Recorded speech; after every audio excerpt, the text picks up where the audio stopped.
Guys welcome to SSC hub. आज हम Magadh empire पे डिस्कशन करेंगे और जो टाइम है या फिर एज है वो क्या है, 6th सेंचुरी बीसी।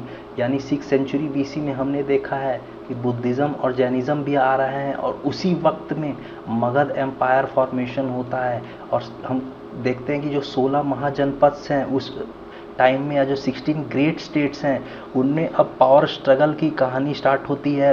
और जो 4 सबसे पावरफुल स्टेट्स हैं वो आपस में अब लड़ाई लड़ते हैं। क्यों? ताकि वो अपने एम्पायर को बढ़ा सके और अपने अंडर सारे राज्य को या कब्जा कर सके सारे राज्य का। तो ये 4 पावरफुल स्टेट्स 16 महाजनपद में सबसे 4 पावरफुल कौन थे आपको याद करना है। कौसाल्य, कौसाला कहाँ पे था, जिसकी कैपिटल श्रावस्ती थी, अयोध्या के पास मैंने बताया था। और यहाँ के एक राजा के बारे में बताया था, प्रसन्नजीत। प्रसन्नजीत जो राजा हैं उनको कैसे अजात शत्रु बाद में हरा पाता है ये भी मैं बताऊंगा कि प्रसन्नजीत जो राजा है उनको अजात शत्रु हराता है। फिर सेकंड जो पावरफुल स्टेट है अवंती या अवंतिका, इसका कैपिटल कहाँ पे मैंने बताया था, 2 कैपिटल्स थे, नॉर्थ में उज्जैन, साउथ में महेशमती। और यहाँ पे एक फेमस डायनेस्टी रूल करती थी, प्रद्योता डायनेस्टी। ये भी पूछा जाता है, प्रद्योता डायनेस्टी अवंती या अवंतिका में। और ये मालवा का रीजन है, शिप्रा नदी के पास। प्लीज़ रिमेंबर, वत्सा भी मैंने बताया था। वत्सा क्यों इंपॉर्टेंट था, क्योंकि इसको कहा गया था कि ये इकोनॉमिक और ट्रेड हब है पूरे जो 16 महाजनपद में उसमें। और काफ़ी अमीर लोग यहाँ पे रहते थे, रिच मर्चेंट रहते थे यहाँ पे। और यहाँ के एक इम्पॉर्टेंट राजा कौन थे, Udayana. Please remember, Udayana was related to Vatsa. और मगध की कैपिटल क्या थी, राजगीर। स्टार्टिंग में मगध की कैपिटल राजगीर थी, बाद में हम देखेंगे वो कैसे कैसे चेंज होता है। एंड मगध क्यों इन तीनों को मगध हरा पाने में सफल होता है और अपना अंपायर बना पाता है, उसमें इस मगध का जो स्ट्रैटेजिक लोकेशन है वो बहुत ज़्यादा इंपॉर्टेंट रोल अदा करता है। क्यों? क्योंकि मगध का जो राजगीर का इलाका है वो फुल ऑफ नेचुरल रिसोर्सेज है, आयरन की कमी नहीं है। हम देखेंगे छोटा नागपुर प्लेटू में के आसपास था और छोटा नाग, आयरन की तो बिल्कुल भी कमी नहीं थी। यानी कि जो वेपन्स है, आयरन वेपन्स, वो प्लेंटी बहुत सारी मात्रा में वो बना सकते थे। और जो सॉइल है, फर्टाइल अलुविलियल सॉइल है, यानी कि क्रॉप्स ज़्यादा पैदा हो सकते हैं। लोगों के पास जब ज़्यादा एग्रीकल्चरल क्रॉप्स होंगे तो फिर वो राजाएं उन पर टैक्स लगाएंगे और फिर अपने आर्मीज़ खड़ा करेंगे। तो वो भी एक स्ट्रैटेजिक एडवांटेज था। और रेनफॉल बहुत अच्छा था। तो ये सब एडवांटेजेस मिल के मगध को एक ये इम्पॉर्टेंट ये देते हैं कि वो तीनों पे कब्जा कर सके, या एक एडवांटेजियस पोजीशन में थे मगध वाले। और हम क्या देखेंगे, Magadh emerged as the most powerful. हाँ, और क्या एक और इम्पॉर्टेंट चीज़ रिलेटेड है कि ऐसा माना जाता है कि मगधों ने सबसे पहले, मगध के राजाओं ने एलिफेंट्स का, हाथियों का इस्तेमाल सबसे पहले वार में किया था। हिस्ट्री में सबसे पहली बार भारतीय इतिहास में एलिफेंट्स का यूज़ किया था मगधों ने, ऐसा कहीं कहीं माना गया है। उसके बाद हम देखेंगे मगध को फाउंड किसने किया था, हु फाउंडेड मगध। तो मगध को फाउंड किया था जरासंध ने। ये भी मैंने बताया था। जरासंध कौन है, सन ऑफ बृहद्रथ। और इनको जरासंध को हराया कौन था, भीम ने हराया था। जो पांडवाज हैं, 5 पांडवाज, उसमें से एक भीम थे। और under the guidance of Bhim के कौन गाइड कर रहे थे, लॉर्ड कृष्ण या भगवान कृष्ण। कृष्ण ने उनको बताया था सूखी टहनी, एक सुझाव दिया था, सूखी टहनी को उठा के उसको 2 पार्ट में तोड़ा था या स्प्लिट किया था, जिससे भीम को आइडिया मिला था। और उन्होंने जरासंध की 2 पार्ट्स में, बॉडी को 2 पार्ट में स्प्लिट करके उनको मारा था। उसके बाद हम देखेंगे कि यस, फाउंड किया था जरासंध ने। लेकिन मगध की जो ग्रोथ है वो स्टार्ट होती है अंडर बिंबिसार। हरियाणा डायनेस्टी के फाउंडर थे बिंबिसार, उनके अंडर इनकी ग्रोथ होती है। और जो एक्सपेंशन है वो काफ़ी हो पाता है अंडर शिशुनाग डायनेस्टी, जो हरियाणा के बाद आती है, and Nand dynasty and Maurya dynasty. ये भी इंपॉर्टेंट डायनेस्टीज़ हैं जो मगध एम्पायर फॉर्मेशन में काफ़ी इंपॉर्टेंट रोल निभाएंगे।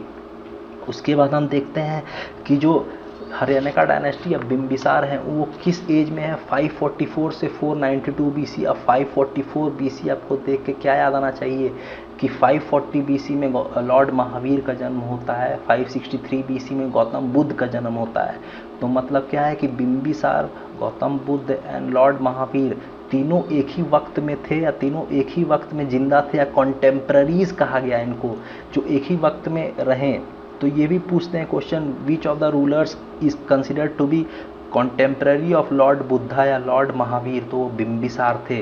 और बिंबिसार कहाँ से रूल करते थे? इनकी कैपिटल थी राजगीर। और ऐसा माना गया कि राजगीर में जो 5 हिल्स या 5 पहाड़ियाँ थी, उनके जो गैप्स या ओपनिंग्स थे, उसको बिंबिसार ने पत्थर की दीवारें से भरवा दिया था, ताकि राजगीर पूरी तरह से अभेदनीय हो जाए, उसको कोई भेद ना सके, कहीं से ओपनिंग्स ना हो, ताकि उसमें आर्मीज घुस ना पाए दूसरे राज्यों की।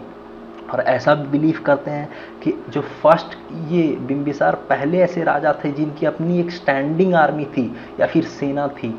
और बिंबिसार ने सिर्फ एक राज्य पे कब्जा किया था, और वो राज्य कौन सा था? Anga. Please remember Anga by killing. कौन से राजा थे अंग के? Brahmadatta was the king at that time. Brahmadatta को हराया था उन्होंने, बिंबिसार ने। और क्या हम देखेंगे, उनकी 3 वाइफ्स हैं, ये इंपॉर्टेंट है। 3 वाइफ्स थी। पहली वाइफ जो थी महाकौशला देवी, वो किसकी बहन थी? प्रसन्नजीत। और प्रसन्नजीत कहाँ के राजा हैं? कौशल के राजा हैं, तो उनकी बहन से शादी करते हैं। और सेकंड वाइफ छेलाना, ये इंपॉर्टेंट है। क्यों इंपॉर्टेंट है? क्योंकि इन्हीं का बेटा बिंबिसार और छेलाना का बेटा ही अजातशत्रु है, जो कि बाद में इनको मार के राजा बनता है। और हम देखेंगे उसके बाद अजातशत्रु प्रसन्नजीत को हरा के कैसे उनकी बेटी से शादी करता है। और थर्ड वाइफ खेमा है, प्लीज़ रिमेंबर। और ये भी बिलीव किया जाता है कि उस वक्त में जो गांधार के रूलर थे पुकासाती, ये इंपॉर्टेंट है, उन्होंने एक एम्बेसी भेजा था बिंबिसार को, ये आप याद करिएगा प्लीज़।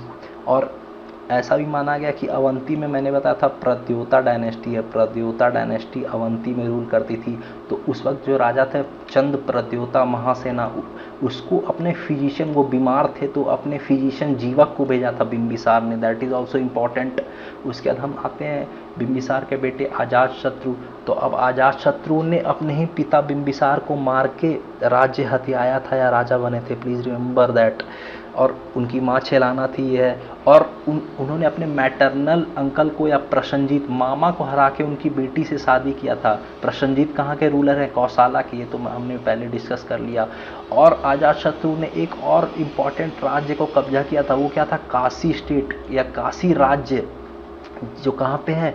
बनारस के पास। हमने बताया था कि बुद्धा के जन्म से पहले पाली जो टेक्स्ट्स हैं उसमें क्या मेंशन किया गया है कि बुद्धा से जन्म से पहले सबसे पावरफुल जो महाजनपद में स्टेट थे वो काशी थे। ये इंपॉर्टेंट डाटा है कि Kashi was the most powerful mention in Pali text before the birth of Buddha.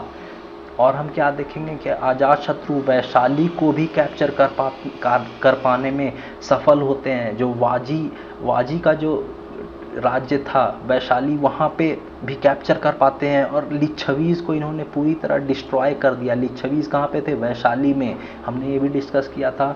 और इनको पूरी तरह डिस्ट्रॉय कर दिया। और उन्होंने ऐसा क्यों कर पाए? क्योंकि उन्होंने लोगों को आपस में ही लड़वा दिया और नफरत फैलाया था लोगों के बीच में, लोग आपस में ही लड़ पड़े थे। ये इंपॉर्टेंट डाटा है कि उन्होंने वैशाली या वाजी राज्य को कब्जा किया, काशी को भी किया। और ही बिकेम सक्सेसफुल। क्यों? क्योंकि ये आपको याद रखना है, महाशील कंटक्स, ये कहा गया कि जो बड़े बड़े पत्थर हैं उनको फेंका जाता था कैटापुल्ट से। या फिर आपने Lord of the rings movie में देखा होगा कि वो बड़े बड़े पत्थर फेंकते हैं महल के ऊपर। तो यहाँ पे भी ऐसा बताया गया है कि वो सक्सेसफुल इसलिए होते हैं कि महाशील कंटक्स able to throw big stones, ऐसी मशीनें थी उनके पास, इसलिए वो सक्सेसफुल हो पाते थे। और रथामुसाला ये भी इंपॉर्टेंट है। क्यों? एक चैरियट था जिसमें मेज गदा लगा हुआ था, ये भी इंपॉर्टेंट है। ये दोनों आपको याद रखने हैं प्लीज़। एंड और एक इम्पॉर्टेंट डाटा अजातशत्रु से है कि वो सबसे पहले बुद्धिज़्म अपनाए थे। He became a Buddhist. And क्या किया? जो पहला बुद्धिस्ट काउंसिल है वो इन्होंने ही ऑर्गेनाइज करवाया था। रिमेंबर कि फर्स्ट बुद्धिस्ट काउंसिल में किंग कौन थे? अजातशत्रु थे। और चेयरमैन कौन थे फर्स्ट बुद्धिस्ट काउंसिल के? महाकश्यप। प्लीज़ वो भी याद कीजिएगा। और कहाँ पे हुआ था ये राजगीर में हुआ था। First Buddhist council was held in Rajgir.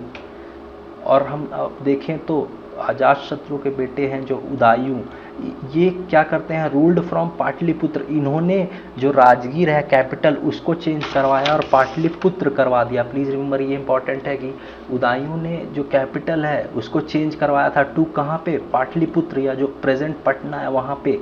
And ऐसा माना गया कि उनके बाद जो राजाएं थे वो काफ़ी वीक थे इस डायनेस्टी में, और नागदासक जो आखिरी राजा हैं उनके खिलाफ लोगों ने विद्रोह कर दिया था, या फिर लोग खुश नहीं थे उनके से। और तो तब हम देखते हैं अब शिशुनाग डायनेस्टी बनती है, जो कि दूसरी हरियाणा डायनेस्टी के बाद दूसरी डायनेस्टी है 412 बीसी में, शिशुनाग। और शिशुनाग कौन थे, Shishunaga was the founder of this dynasty. और शिशुनाग कौन थे, वो एक मिनिस्टर थे अंडर कौन, किसके, अंडर द किंग नागदासक।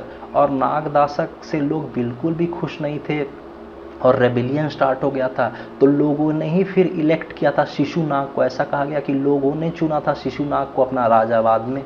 और शिशुनाग ने किसको डिस्ट्रॉय किया था, प्रद्योता डायनेस्टी को पूरी तरह डिस्ट्रॉय कर दिया था और अवंती राज्य को कब्जा किया था। किसने, शिशुनाग ने। ये इंपॉर्टेंट है। और ऐसा माना गया है कि जो मगध और अवंती के बीच में काफ़ी सालों से, लगभग 100 सालों से जो लड़ाई चल रही थी उसको ख़त्म किया था इस लड़ाई को जीत के शिशुनाग ने। और ऐसा माना गया कि शिशुनाग ने फिर कैपिटल कहाँ पे शिफ्ट किया, वैशाली। रिमेंबर, पहले राजगीर था, अंडर होम बिंबिसार राजगीर था। देन उदायूं आके उसको क्या करते हैं, पाटलिपुत्र में चेंज करते हैं, मगध एम्पायर का कैपिटल पाटलिपुत्र में। फिर शिशुनाग क्या करते हैं, उनको चेंज कर देते हैं वैशाली में। प्लीज़ रिमेंबर कैसे कैपिटल चेंज हो रहे हैं। उसके बाद आते हैं उनके बेटे, शिशुनाग के बेटे, उनको काका वरीन या काल अशोक कहा गया। प्लीज़ रिमेंबर, वो क्या करते हैं, वो कैपिटल फिर से बैक टू पाटलिपुत्र कर देते हैं। वो कैपिटल फिर से पाटलिपुत्र या पटना कर देते हैं। ये भी इंपॉर्टेंट है। और इनके साथ एक और इम्पॉर्टेंट डाटा क्या है, काल अशोक ने सेकेंड बुद्धिस्ट काउंसिल को, उस टाइम वो किंग थे, प्लीज़ रिमेंबर। और चेयरमैन कौन थे, साबा कामी। ये भी इंपॉर्टेंट है, चेयरमैन कौन थे, साबा कामी was the chairman of the second Buddhist council. आपको याद होने चाहिए बुद्धिस्ट काउंसिल, चारों बुद्धिस्ट काउंसिल से सारे डाटाज आपको याद रहने चाहिए। उसके बाद हम देखते हैं जो थर्ड डायनेस्टी आती है, नंद डायनेस्टी। ये बहुत इंपॉर्टेंट है। क्यों, क्योंकि ये फाउंड होता है अंडर महापद्मानंद। ये इनके फाउंडर महापद्मानंद। और इनको कहा गया सर्वशतरंतक। और सर्वरंतक जो पुरानाज में मेंशन है, इसका मेंशन क्या था, अपरूटर ऑफ द क्षत्रियाज। ऐसा माना गया कि इससे पहले जितने भी डायनेस्टी या रूलर्स थे वो क्षत्रिय थे। और ये पहली एक ऐसी डायनेस्टी है जो क्षत्रिय नहीं है लेकिन वो राज्य या फिर रूल करने में सक्षम है, रूल कर पा रही है। पहली बार ऐसा होता है। और इनको कहा गया सर्वशतरंक्षक, यानी कि अपरूटर ऑफ द क्षत्रियाज, या फिर उग्र सेना भी कहा गया है। प्लीज रिमेंबर, उग्र सेना इन पाली है, ये अलग है। उग्र सेना इन पाली। उग्र सेना का मतलब होता है होल्डर ऑफ द लार्ज आर्मीज। उग्र सेना का मतलब है उनकी अपनी आर्मी थी जो बहुत ही लार्ज थी। और ऐसा भी कहा जाता है कि ये बहुत इंपॉर्टेंट है, he is considered as the first empire builder of the Indian history. ये ऐसे ही आप लिखेंगे अपने नोट्स में, he is considered as the first empire builder of the Indian history. कौन, महापद्मानंद। इनके 8 बेटे थे और लास्ट बेटा धनानंद है। और धनानंद क्यों इंपॉर्टेंट हो जाता है, क्योंकि under the rule of Dhanananda Alexander आते हैं और अटैक करते हैं इंडिया को। That is why Dhanananda is important. And Dhanananda को कौन हराते हैं, फिर हम देखते हैं 326 BC में अलेक्जेंडर भारत पे अटैक करते हैं। उस टाइम पे धनानंद थे। और बाद में हम क्या देखते हैं कि 321 BC में Chandragupta Maurya under the guidance of हुम कौटिल्य हराने में किसको कामयाब हो जाते हैं, धनानंद को। तो दैट इज़ इम्पॉर्टेंट। और इसी से फिर क्या होता है, नंदा डायनेस्टी खत्म होती है और मौर्य डायनेस्टी का आगमन होता है, या मौर्य डायनेस्टी स्टार्ट होती है, जो हम नेक्स्ट लेक्चर में डिस्कस करेंगे। उससे पहले हम जो नेक्स्ट लेक्चर अपलोड करेंगे फॉरेन इन्वेजन्स जो अलेक्जेंडर को लेके है, जो पर्शिया से आए थे लोग, डैरियस वन, वो सब पे हम देखेंगे और उसको डिस्कस करेंगे। उसके बाद हम मौर्याज पे जाएंगे या मौर्यन डायनेस्टी पे जाएंगे। तो प्लीज़ सब्सक्राइब कीजिए अगर आपको अच्छा लगता है ये वीडियोस तो।